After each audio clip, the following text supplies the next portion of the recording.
Nico, how's it going? It's going great. How about you? I think it's Baby Steiner o'clock. Is it time? Are we Baby recording? Steiner o'clock. We're extremely sideways, dog. Oh my. Hey, how's everyone doing? Wait, I can't tell. Are we recording? I'm Yes. good. Oh, Very I'm good. feeling great. Welcome. I'm ready to let the Who- bodies hit the Who's, floor. who's here today, right? Nico? Let me take this. I got you, dog. Today we have a stand-up cast. We have Jay, who will scatter your ashes in the heartless sea. Oh, We Oh, got Oh, Daryl, smack Oh up my. the rotted sun with a lust for revenge. we found him. they found me. Of course, we can't have a show without the man who sold the world, Ty himself. Uh-huh. And tonight, on the special ECW, I, Nico, am your host. And I can tell you already, I'm already a demon. Oh. So let's start off ECW Oh, Episode my. 2. I believe it is June 20th, 2006. You are And correct. what a nothing show we have, but I'd like to ask Wow. you guys, before we There's some get highlights. into anything, what did you think of the show as a whole? It was a Um, very D plus, maybe C minus show. If it didn't have a raw guy in it, it didn't matter. True. Didn't matter? No, it didn't matter. I feel you. Jay, what do you think? I thought it was a pretty fun show. I thought it was more ECW than the last fucking show. Doesn't mean it was great, but I think it was probably closer to like a C minus show for sure. So, this is the second episode. Do you think that it's improved at all, or do you think the show didn't matter, or do you think the show hurts the product? What were your thoughts watching this? Do you want me to do it? Because I'm going to say it. Say it. And it improved. But is that a good thing? That's the great question. Now, you may have not seen the first episode, but do you agree with this? I haven't seen the first episode. I've seen reviews of the first episode. This definitely seems better. Not by much, but it does seem like a little better. Okay, a little better. Yeah, but like I've always thought this about ECW, like 2006 ECW. It's WW ECW. I agree. It's I not agree. it's not the real shit, you know. I don't live for Yeah. this. Absolutely. Absolutely. Jay, your thoughts?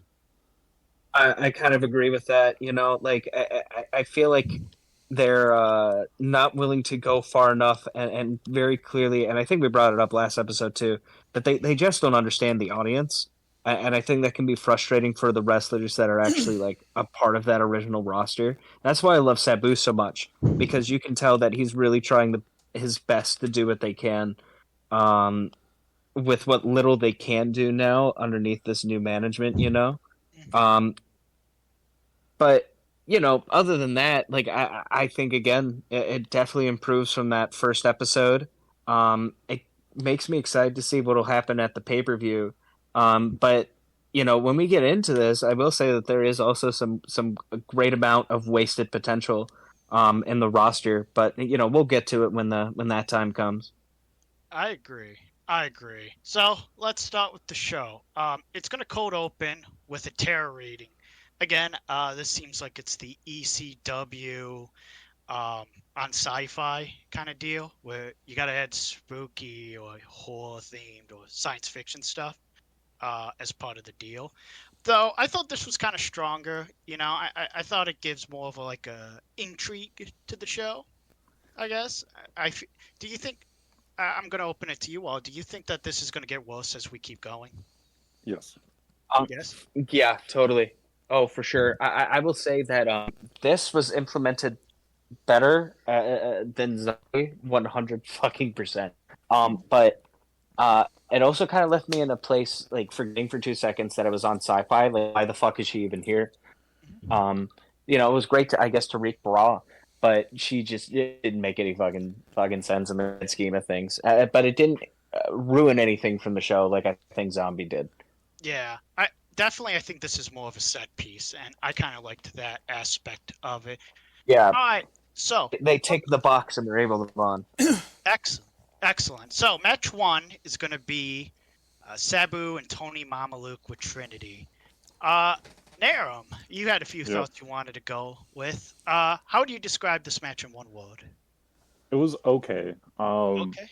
I appreciate Sabu, like I said, was like doing his best. You can tell like Sabu, and you kind of see it a little bit in Dreamer later on, not as much, but like they do fucking like live and die ECW. Maybe not now, but back then certainly. So while the match wasn't like anything too crazy, like when Tony Mamaluke hit Sabu with the chair and then he got onto the top of the post and was about to fucking splash on him, Sabu just throwing the chair and beaming it at him was pretty funny. Like I did replay that back a few times. Yeah, that was sick. Tony looks very out of shape. Yeah, Yeah. Tony. Yeah. Oh, Tony. yeah. Oh, for sure. You can still go. He can still go, Yeah, but he's yeah. just there's nothing for this guy here. Yeah, we're not hitting super crazy levels yet, but he's definitely not doing too hot. No. I agree. One thing I like about the match is that even though me as a wrestler, I'm sure if I was a wrestler I'd fucking hate it, but I like just how stiff everything felt though within the match. Whether it was like Tony like hitting like a suplex on Sabu, or that kick-ass baseball slide that Sabu did onto Tony. Good. That was great, like the fucking again the chair, getting Sabu set up into the ring with a chair on himself, and just to fucking throw that into Tony's face right as he's diving was so fucking cool. And then going in for the springboard onto the table to fucking end up the match, bring it home and shit. Like that stuff was really awesome. And again, I think the closest that this show, has gotten to ECW. But yeah, I agree though. It still fucking holds back for sure. But again, some cool highlights. I do like how when Trinity came out, I didn't know this, but they call the divas in ECW, they call them vixens. Yeah. And it's just like, oh, if you want divas, you see a SmackDown. If you want divas, you watch Raw. And it's like, isn't the vixen just the same thing? And so you just got Kelly and Trinity. Speaking. Yeah, it's like the vixen. And Ariel. Not Kelly. Okay, just Kelly. Oh, yeah, my bad. speaking of Kelly. Just Kelly at this point, yeah. My bad, dog. Speaking of Kelly, she comes up next. She's just talking about expose, which we will talk about later. Next we got Big Show and Tommy Dreamer, who I don't know if they were supposed to have a match, but they clearly didn't. Was this effective in what it was trying to do, which I assume is building up a real match between these two? Burying Tommy Dreamer is always a plus in my book, so I think it is a net positive. Yeah. Fucking Big Show's band was also freaking out in the crowd. They showed them off because they're promoting the damn album again. Yeah, they were like, yeah, and then the singer's just shaking the other guy, and I'm like, Jesus, dude, it's just the Big Show, dog. Why are you freaking out? I thought it was really cool though that was the debut of the Big Show song, like the remix, like Big Show song that he kind of just keeps for the rest of his career. I did not know that came from a fucking random episode of ECW. It's crazy. Yeah, in retrospect, it is kind of crazy. But yeah, I guess Tommy Dreamer getting the absolute shit kicked out of him. I definitely think that was the right move. Big Show is looking terrible. Big Show. It's funny because they're pushing Big Show to be this monster in ECW. He threw Tommy Dreamer into the ropes in like the most slowest way possible. They always try to push Big Show as this like giant monster, but not even just like a giant monster, but a monster that can take it to the next level, right? Like when he was like a fucking hardcore champion. And I just don't get that they're taking like WWE wrestlers and then moving them on to ECW and calling them like ECW Zone. Like it's still just fucking Big Show. Like we haven't seen Big Show forever. Yeah, it's still Kurt Angle. Like we haven't seen Kurt Angle. Like I still like Kurt Angle. But Big Show is I like understand. Please tell me. 7'4" and 400 pounds. So yeah, he's getting there. Oh, Yeah. he's over. Clearly, he's looking rough. But I guess one thing before we move on, do you think that having Big Show be this monster heel and looking terrible helps this at all? Or do you think this seems like they're just throwing him there because he's like, well, he's a SmackDown guy, so clearly he's got to be booked strong. I don't know. He's not a SmackDown guy. I think it's more like that. Oh, I messed it up. No, I think it's to add credibility because they want to make ECW this extra brand, but they have no one that's credible in the ECW universe, so they have to take a Raw guy that's doing nothing. They have to take a SmackDown guy that's doing nothing. They had nothing for Kurt. Call him Big Dick Dudley. Well, we'll have to answer bring that. him back. But next is a Vengeance video package. I don't think there's really too much to say. Vengeance is coming up pretty soon, so that should be an interesting watch later on. Next we have though the Vamp segment. With what was that show? Is it fucking JR and Coachman? Isn't that one of the fucking matches? No, I think so. So excited. Yeah, we're gonna. Coachman has a match on that show. Oh, he does? For what show? Damn. Am I remembering correctly? I might be thinking of a different fucking show. Never mind. No, Ignore we me. did just have a Jerry the King Lawler and Taz match. Soon. That's why I might be thinking of. So, but there's a vampire outside, and he hisses at the camera, and the camera goes, "Ah!" And then he looks up, and there's the Pepsi Arena. Guys, we're in Albany. Oh yeah. That's how we figure it out. That's how we figure out we're in Albany. The vamp got us, dude. He's not allowed. They didn't invite him in yet, so he's not allowed in. Yeah, I will say. I love these gimmicks, especially when they're miscast. And I don't know. I feel like this vampire man is miscast. He does not come off to me like vampire. We love Kevin Thorne, dude. I do, but not as a vampire. Is that who that was? Yeah. Yeah. Now, if we're trying to find out identities on next segment, Jay, my lady, my friend, tell me about the great Macho Libre. Okay, so I felt it was best for kayfabe purposes to not know the identity of Macho Libre. I feel as though it takes the magic out of it. All Macho Libre is just a weird amalgamation of Nacho Libre and the Macho Man.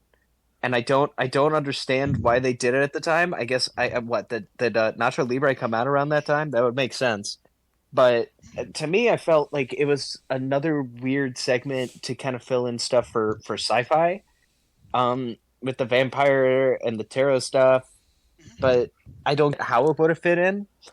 I love this guy though. He gets into the ring and he goes, "Buenas noches, yeah, dig it. Livin La Vida Loca, yeah. Livin La Vida Loca, yeah. Say everything twice, oh yeah. Say everything twice, oh yeah." And no one fucking reacts in the crowd. He goes on about this for a little bit, and then fucking Sandman comes out again, just like last week for the zombie. And this is the moment where I have to say, I hate that they're just using Sandman for like these 10-second squash matches with nobody. I don't understand what it's meant to do. It just kind of feels like they're using Sandman more as like this weird attraction as opposed to like a wrestler in the ring. But I love when Sandman gets into the ring though and squares up with Macho. And Macho goes, "Let me tell you something. Something. Something.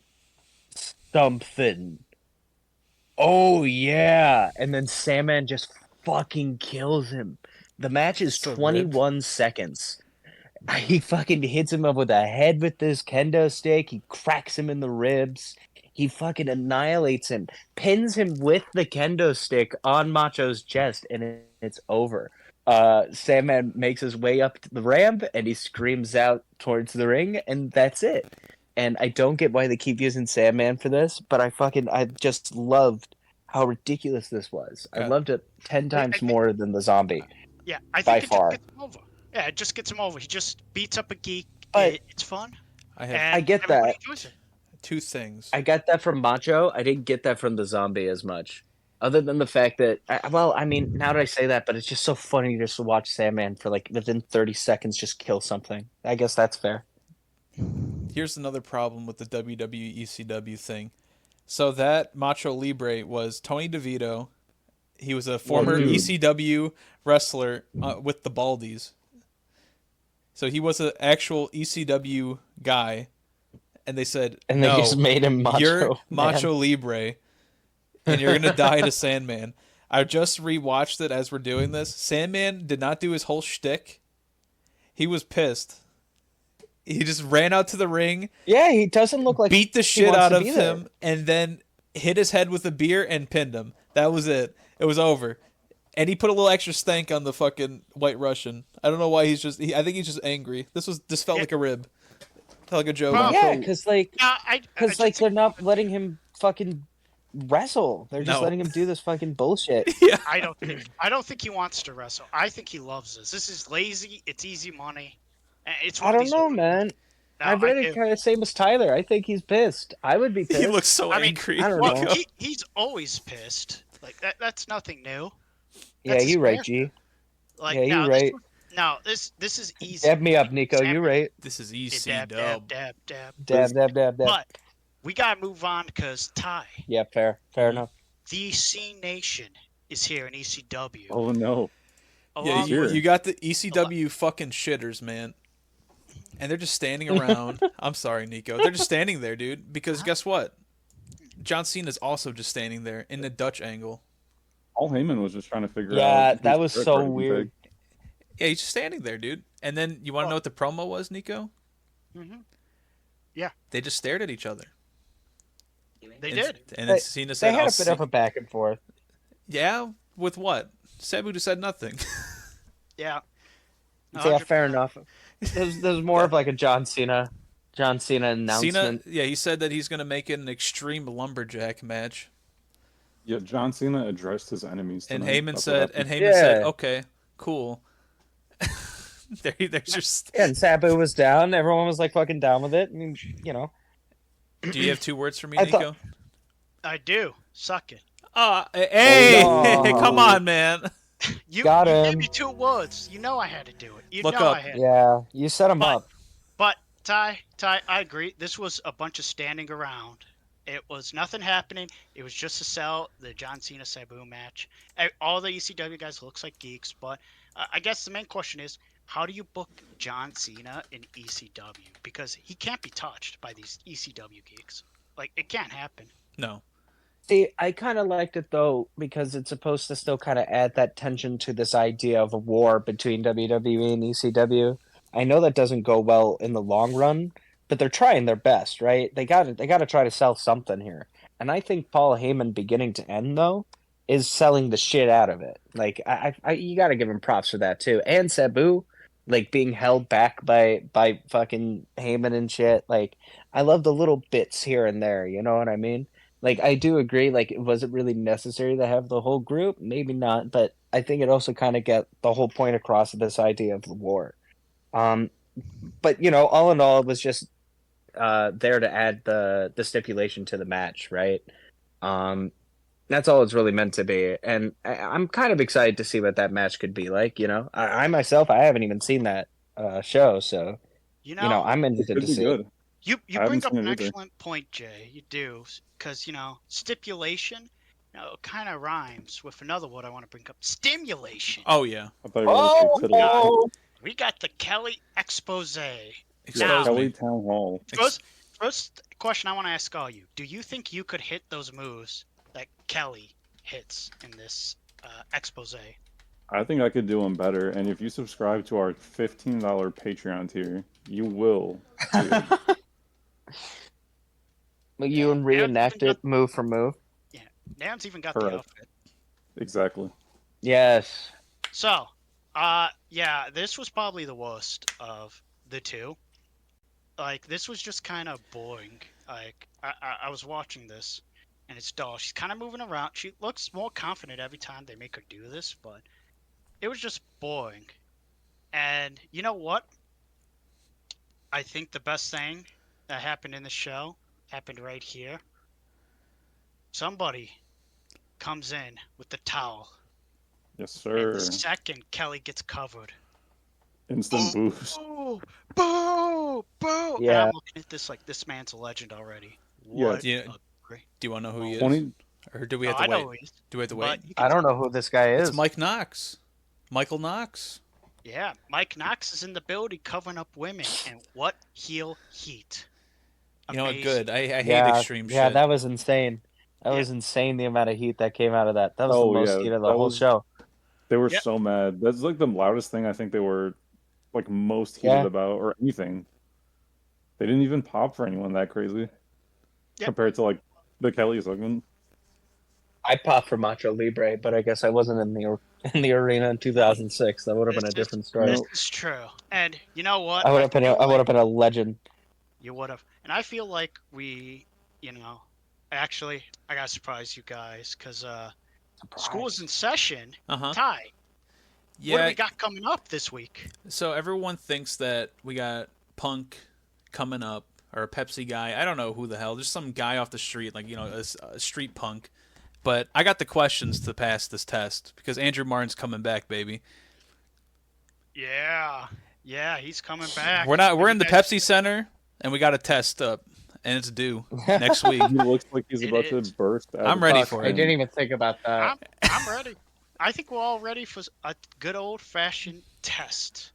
But really, what tests somebody more than a main event? Hold on, Our Nico. main event? 1 second. I think we're all testicles here. Now go on. That's all I needed. That's all I needed. That's all I needed. That's all I needed. Right in the middle, I was such a flow. But tonight, our main event, Edge and Randy Orton with Lita versus Kurt Angle and RVD. And this was actually a pretty decent main event, I thought. Was there any moments that really stood out to you? Because I think this was better than the main event from last week. I got a couple things. If you guys don't mind, I know I've been talking a ton. No, here, we need you. You're the Extreme J. Okay, cool. I am Extreme J. Yeah, you know what? Fuck you guys. This is my fucking show. Give me the mic.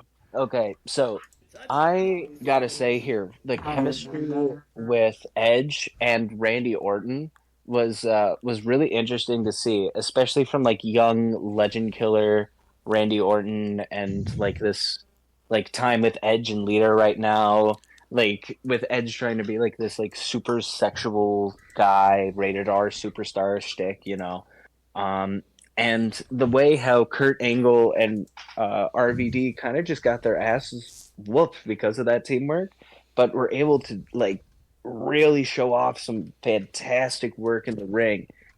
Kurt Angle especially, I think, shined a lot in this match because he was able to do a whole lot of work both in and outside of the ring and got his ass whooped by both Edge and RVD, or not RVD, Edge and Randy Orton throughout the middle part of this match. And when RVD came in, especially after the whole night with these two fucking belts on his like fucking stomach, which just looks stupid all day, really got the crowd into the end of the show, and I really liked how they were able to bring the show down like strong, like bring it home strong, and the babyface is still getting a victory ahead of Vengeance. I thought was really cool, especially getting moments with Edge and Kurt Angle and RVD and Randy Orton, because they're not going to be fighting each other at Vengeance.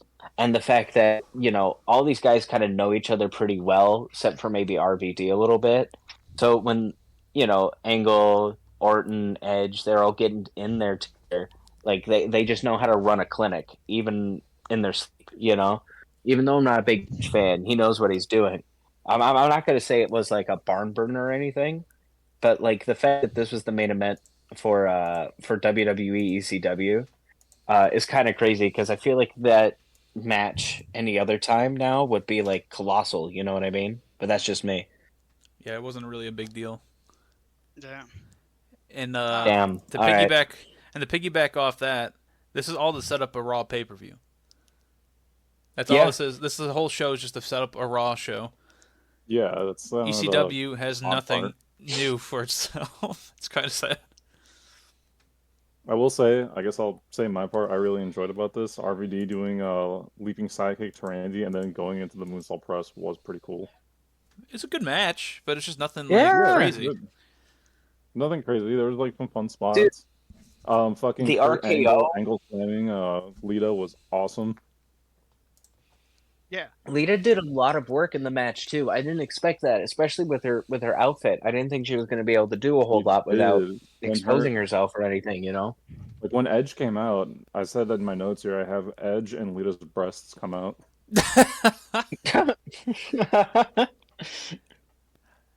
How could they do this? So, yeah, her not having like a wardrobe malfunction was insane, especially when Kurt Angle just dog slammed the fuck out of her. Which great moment, right? But I just want to say quickly too here. I think that this main event represents probably what we're gonna get all year. We're gonna have a good match here or there. We'll have some bad matches, but at the end of the day, does it really matter? No. I thought, wow, this was good. It doesn't matter. I didn't care. I barely watched it. I mean, I watched it, but like, I can barely remember anything that got hit except a couple cool moves. I don't even remember who won. I think it was RVD, but I don't know. Right? And yeah. I think we're good. Unless anybody else has any final words. No. I don't. I just hope it gets better. I know, like, looking in hindsight, even in just like a broad stroke of knowing what's going to happen to ECW, I know it's not something that's going to be around forever. It makes me wonder what it would have looked like in a different world if we would have had a WWE WCW like program like this on some other network. Would it would have been just about the same? Well, the whole show. I don't know if you guys have seen it. Final thoughts. Oh, my final thoughts. Oh man, this was an okay show, but like if you're trying to watch ECW, like this is just not it. Mm-hmm. I agree, and just like WCW that's mentioned earlier, we're out of time. We're done for today. Thank you, everyone. This is Extremely Sideways. We're out of time. And we are finished. Thank you, everyone.